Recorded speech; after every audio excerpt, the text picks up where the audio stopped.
আসসালামু আলাইকুম, welcome back to my channel. আজকে আমি আপনাদেরকে বিকালে নাস্তা দেখাবো শুধুমাত্র পাউরুটি আর ডিম দিয়ে।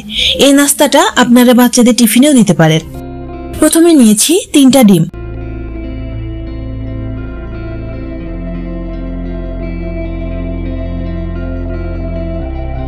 দেব 1/3 কাপ পেঁয়াজ কুচি, 1/4 কাপ মরিচ কুচি, হাফ কাপ পরিমাণ টমেটো কুচি, আর দিচ্ছি হাফ চা চামচ লবণ। এখন মিশ্রণটা ভালোভাবে মিশিয়ে নিতে হবে।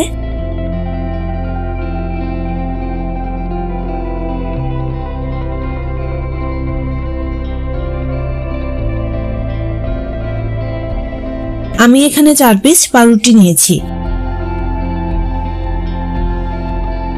কড়াইয়ে সামান্য তেল বা ঘি দিয়ে পাউরুটিগুলো হালকা করে ভেজে নিতে হবে।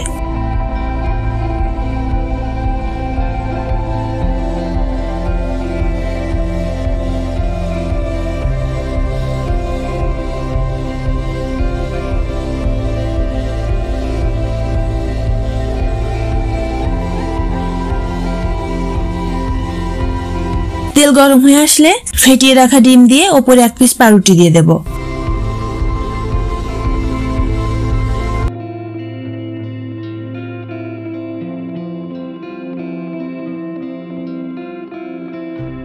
এক পাশে ডিমটা ভাজা হয়ে গেলে উল্টে দিয়ে পাউরুটির মাঝে ডিমটা ভাজ করে নিতে হবে।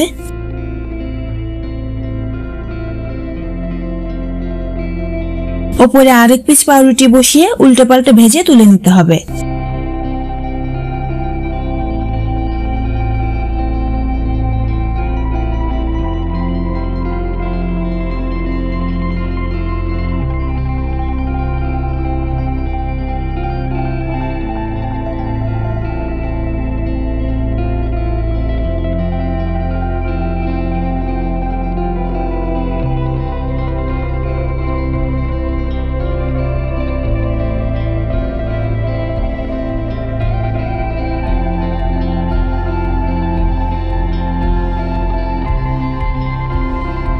আপনারা সকালের নাস্তায় এই রেসিপিটা ট্রাই করতে পারেন। আমার রেসিপিটি যদি ভালো লাগে তাহলে একটা লাইক, কমেন্ট ও সাবস্ক্রাইব করতে ভুলবেন না। দেখা হচ্ছে পরবর্তী ভিডিওতে। সবাই অনেক ভালো থাকবেন। আল্লাহ হাফেজ।